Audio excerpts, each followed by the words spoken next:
नमस्कार, जोहार। झारखंड का एकमात्र सरकारी न्यूज चैनल क्लीन न्यूज में आपका स्वागत है।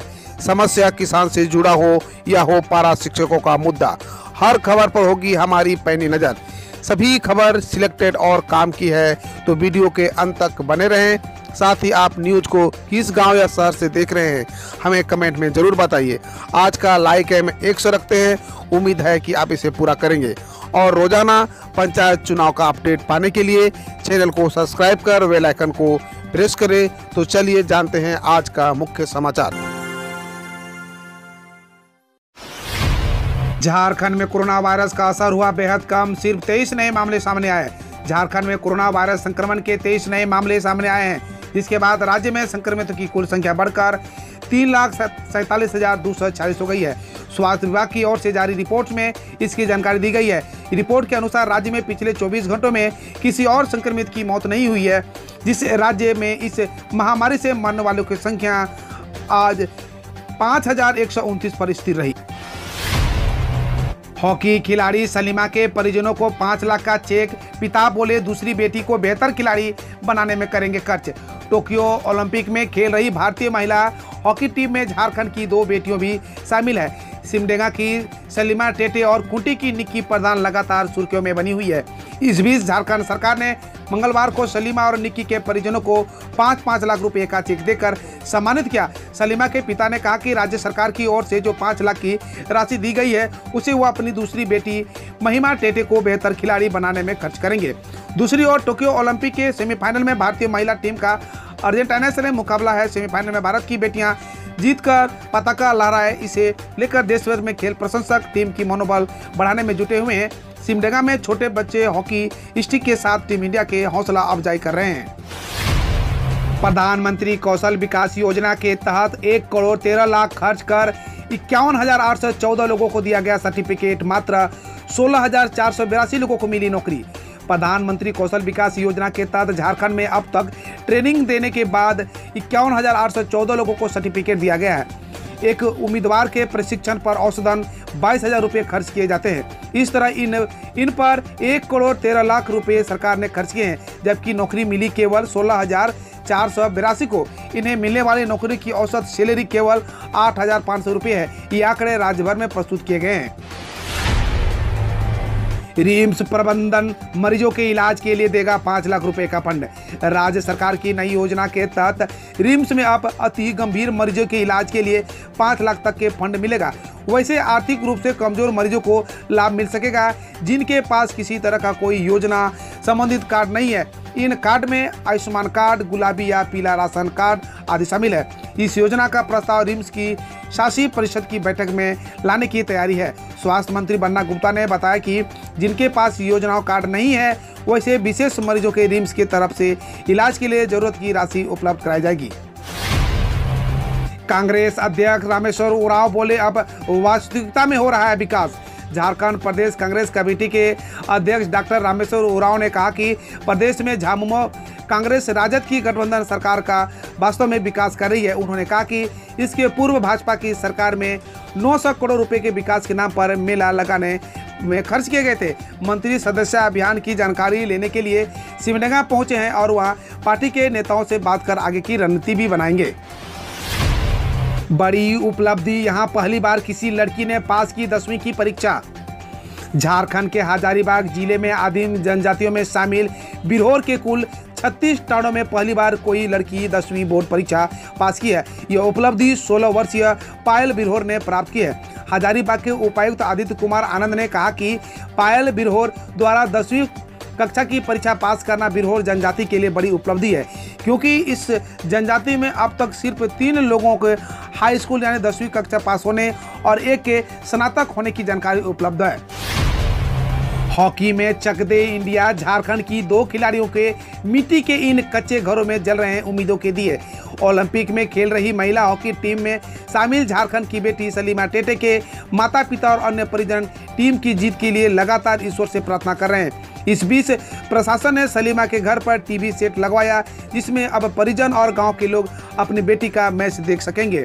टोक्यो ओलंपिक में भारतीय महिला हॉकी टीम के सेमीफाइनल मैच को लेकर सलीमा टेटे के गांव बड़की छापर खास उत्साह दिख रहा है। देखिए कैसे परिजन और गांव के लोग मुकाबले का बेसब्री से इंतजार कर रहे हैं। लगातार वो भारतीय टीम की जीत के लिए प्रार्थना कर रहे हैं, साथ ही मुकाबले को देखने के लिए नजरें टीवी पर गड़ाए हुए हैं। सीबीआई झारखंड में जज की मौत का मामला अपने हाथों में ली, सच सामने लाने की बड़ी चुनौती। झारखंड के धनबाद जिले में जिला एवं सत्र न्यायाधीश उत्तम आनंद की संदिग्ध परिस्थितियों में मौत के मामले में सीबीआई बुधवार को जांच अपने हाथ में ले ली। जिला जज की मौत को लेकर जो सीसीटीवी फुटेज सामने आया था उसमें ऐसा प्रतीत हो रहा है कि जानबूझकर ऑटो से उन्हें टक्कर मारी गई है। इस मामले में आरोपियों का नार्को पॉलीग्राफ जैसे टेस्ट कराने की भी तैयारी है। झारखंड के धनबाद में जज उत्तम आनंद को ऑटो से धक्का मारकर मौत के घाट उतारने वाले आरोपी लखन वर्मा और राहुल के लाई डिटेक्टर समेत 5 तरह के टेस्ट होंगे। इसके लिए मंगलवार को कोर्ट ने अनुमति दे दी है। मामला झारखंड सरकार गिराने का है, 3 आरोपियों को रिमांड पर लेगी रांची पुलिस। सीजीएम कोर्ट में दिया आवेदन, सुनवाई के बाद लिया जाएगा फैसला।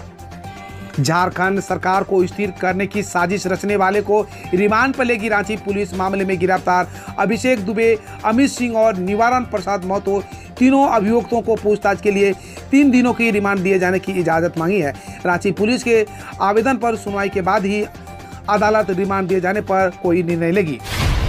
झारखंड में मैट्रिक इंटर के रिजल्ट में त्रुटि को लेकर जैक चेयरमैन का घेराव। झारखंड मैट्रिक व इंटरमीडिएट का रिजल्ट निकलने के साथ ही त्रुटि को लेकर विरोध प्रदर्शन जारी है।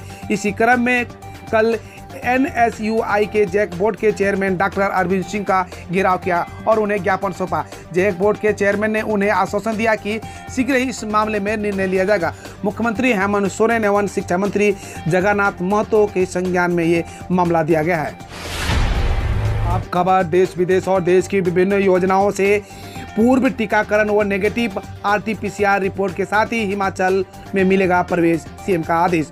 हिमाचल प्रदेश के मुख्यमंत्री जयराम ठाकुर ने बुधवार को एएनआई से कहा कि कोविड-19 के बढ़ते मामलों को देखते हुए कैबिनेट ने पूर्ण टीकाकरण और नेगेटिव आरटीपीसीआर रिपोर्ट के साथ ही लोगों को राज्य में प्रदेश की अनुमति देने का फैसला किया है। आपदा प्रबंधन सेल द्वारा जारी एडवाइजरी के अनुसार आरटीपीसीआर रिपोर्ट 72 घंटे से अधिक पुरानी नहीं होनी चाहिए। भूकंप की पूर्व चेतावनी देने वाला देश का पहला ऐप उत्तराखंड भूकंप अलर्ट हुआ लॉन्च। उत्तराखंड के मुख्यमंत्री पुष्कर सिंह धामी ने भूकंप की पूर्व चेतावनी देने वाला देश का पहला ऐप उत्तराखंड भूकंप अलर्ट लॉन्च किया गया है, जो एंड्रॉयड एवं iOS दोनों की प्लेटफॉर्म पर उपलब्ध होगा। इसे IIT रुड़की और उत्तराखंड राज्य आपदा प्रबंधन प्राधिकरण ने विकसित किया है। ऐप भूकंप के कारण फंसे लोगों को लोकेशन की जानकारी दी प्राधिकारी को देगा। पुराने नोट और सिक्कों को लेकर आरबीआई की चेतावनी, आप भी हो जाए सावधान। अगर आपके पास इस तरह का मैसेज आया कि इसमें दावा किया जा रहा है कि पुराने नोटों और सिक्कों की मदद से आप लाखों का रुपये कमा सकेंगे तो सतर्क हो जाएं, वरना आप ऑनलाइन फ्रॉड के शिकार हो जाएंगे। दरअसल आरबीआई ने यह साफ कर दिया है कि वो पुराने नोट या सिक्के बेचने जैसी कोई भी डील में शामिल नहीं है और न ही किसी तरह का कमीशन या पैसा लेता है। भारत के बनाए सलमा डैम पर हमला करने आए तालिबान अपना ही कर गए नुकसान। भारत द्वारा अफगानिस्तान के हेरत में बनाए जा रहे सलमा डैम पर तालिबानियों ने हमला किया। हालांकि इस हमले को अफगानिस्तानी सेना के विफल कर दिया और कई आतंकी हताहत हुए। अफगानिस्तान रक्षा मंत्रालय ने प्रवक्ता फवाद अमान ने एक ट्वीट कर बताया कि तालिबान आतंकियों ने 3 अगस्त की रात भारत अफगानिस्तान फ्रेंडशिप डैम के नाम से मशहूर सलमा डैम पर हमले की कोशिश की। उनका यह हमला विफल रहा। समग्र शिक्षा स्कीम 2.0 को मंजूरी, सरकारी विद्यालयों में भी होंगे प्ले स्कूल। केंद्रीय कैबिनेट ने समग्र शिक्षा अभियान 2.0 को मंजूरी प्रदान कर दी है। इसमें करीब 2,94,000 करोड़ रुपए की लागत आएगी। शिक्षा मंत्री प्रधान ने बताया कि राष्ट्रीय शिक्षा नीति के तहत समग्र शिक्षा योजना 2.0 में प्ले स्कूल व आंगनबाड़ी और औपचारिक रूप दिया जाएगा। सरकारी स्कूलों में भी अब प्ले स्कूल होंगे। शिक्षकों को उसके अनुरूप ही तैयार किया जाएगा। योजना 1 अप्रैल 2021 से मार्च 2026 तक लागू रहेगी। ओबीसी वर्ग को बड़ा तोहफा दे सकती है मोदी सरकार, राज्यों में आरक्षण के बिल पर लेगी मुहर। केंद्र सरकार ओबीसी की सूची पर राज्यों की शक्ति बहाल करने को लेकर कानून बनाने पर विचार कर रही है। इसके लिए संसद के मौजूदा सत्र में ही 127वां संविधान संशोधन विधेयक लाया जा सकता है।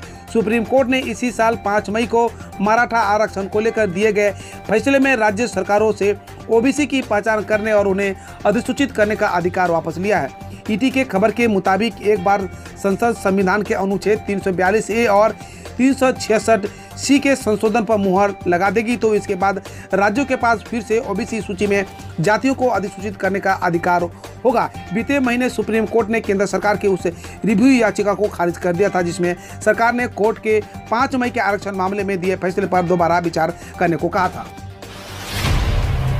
पीएम किसान सम्मान निधि योजना के तहत किसानों के खाते में 9 अगस्त को आएंगी 2000 रुपये की 9वीं किस्त। प्रधानमंत्री किसान सम्मान निधि योजना का लाभ लेने वाले किसानों के लिए खुशखबरी है। पीएम किसान सम्मान निधि योजना के तहत किसानों के खाते में 9वीं किस्त आने वाली है। इस योजना के तहत सरकार की ओर से अब तक किसानों के खाते में 2000 रुपये की 8वीं किस्त पहुंच चुकी है। आधिकारिक जानकारी के मुताबिक 9 अगस्त को किसान सम्मान निधि की अगली किस्त किसानों के खाते में भेजी जाएगी। श्रद्धालुओं के लिए दिसंबर 2023 तक खुलेगा भव्य राम मंदिर, 2025 में पूरा होगा काम। अयोध्या में बन रहा भव्य राम मंदिर दिसंबर 2023 तक श्रद्धालुओं के लिए खुल जाएगा। भारत समेत दुनिया भर के श्रद्धालु रामलला के दर्शन कर सकेंगे। राम मंदिर ट्रस्ट के हवाले से सूत्रों से उनकी जानकारी दी है। इससे पहले भी श्री राम मंदिर निर्माण का काम देख रहे श्री राम जन्मभूमि तीर्थ क्षेत्र के ट्रस्ट ने कहा था कि मंदिर का मुख्य परिसर 2023 के अंत तक तैयार हो जाएगा और उसके बाद उसे श्रद्धालुओं के लिए खोला जा सकेगा। चिराग ने फिर सीएम नीतीश पर बोला हमला, कहा सिर्फ पेगासस की जांच क्यों, सृजन घोटाले का क्यों नहीं। बिहार के मुख्यमंत्री नीतीश कुमार ने पेगासस जासूसी मामले में जांच की मांग का समर्थन किया है जिसके बाद से ही मुख्यमंत्री नीतीश कुमार पर हमला शुरू हो गया है। कल कांग्रेस ने मुख्यमंत्री नीतीश कुमार पर इस मामले को लेकर निशाना साधा। अब चिराग पासवान ने भी मुख्यमंत्री नीतीश कुमार पर हमला किया है। जमुई सांसद ने कहा कि पीएम मटेरियल को लगता है कि पेगासस मामले की जांच की जानी चाहिए, लेकिन सृजन घोटाले का क्या किया जाना चाहिए। जांच ठंडे बस्ते में पड़ा रहना चाहिए। नल जल योजना की जांच और दोषियों को दंडित नहीं होना चाहिए। सीएम योगी का ऐलान, कानपुर और आगरा में नवंबर से चलेंगी मेट्रो ट्रेन। मुख्यमंत्री योगी आदित्यनाथ ने कहा कि उनकी सरकार पूरे प्रदेश का समग्र विकास कर रही है। आगरा और कानपुर मेट्रो का संचालन नवंबर में शुरू किया जाएगा। 4 जिलों में मेट्रो बनाने का काम चल रहा है, इसलिए इंफ्रास्ट्रक्चर पर सबसे ज़्यादा काम किया गया है। पूर्वांचल एक्सप्रेसवे, बुंदेलखंड एक्सप्रेसवे और गंगा एक्सप्रेसवे भी बनाया जा रहा है। इससे प्रदेश के दर्जनों जिले जुड़ेंगे और इसके किनारे औद्योगिक क्लस्टर तैयार हो रहे हैं। 15 अगस्त से पहले बिहार सरकार के कर्मचारियों का बढ़ेगा महंगाई भत्ता, जाने क्या है तैयारी। बिहार में 4 लाख सरकारी कर्मचारियों के स्वतंत्रता दिवस से पहले नीतीश सरकार तोहफा दे सकती है। बताया जा रहा है कि राज्य कैबिनेट की ओर से सरकारी कर्मियों के डीओ को बढ़ाने की मंजूरी दी जा सकती है। बिहार सरकार के वित्त विभाग ने इसको लेकर तैयारी जोर शोर से कर रही है। जल्द होगी द कपिल शर्मा शो की वापसी, जाने कौन होगा पहला मेहमान। द कपिल शर्मा शो की वापसी होने वाली है। कपिल ने खुद इसकी घोषणा की है। मेकर्स ने इसका प्रोमो भी रिलीज कर दिया है। शो में सुदेश लहरी को एंट्री हुई है और सुमना को बाहर किया गया है। शो में सबसे पहले मेहमान अक्षय कुमार होंगे। दरअसल कपिल ने अक्षय की फिल्म बेल बॉटम के ट्रेलर की तारीफ की है। इस पर अक्षय ने जवाब देते हुए लिखा, पता चला कि शो में आ रहा हूँ, अब फिल्म के लिए बधाई, आकर तेरी क्लास लगाऊंगा। रेलवे ने 200 से अधिक स्टेशनों पर दोबारा शुरू की ई कैटरिंग की सुविधा। कोविड-19 के मद्देनजर अस्थायी रूप से ई कैटरिंग सेवा को बंद करने के बाद भारतीय रेल ने यात्रियों के लिए अपनी सीट तक खाना ऑर्डर करने की सुविधा दोबारा बहाल कर दी है। बकौल IRCTC 200 से अधिक स्टेशनों पर अब यह सुविधा उपलब्ध है। यात्री अब वेबसाइट या IRCTC ई कैटरिंग के ऐप से खाना ऑर्डर कर सकेंगे।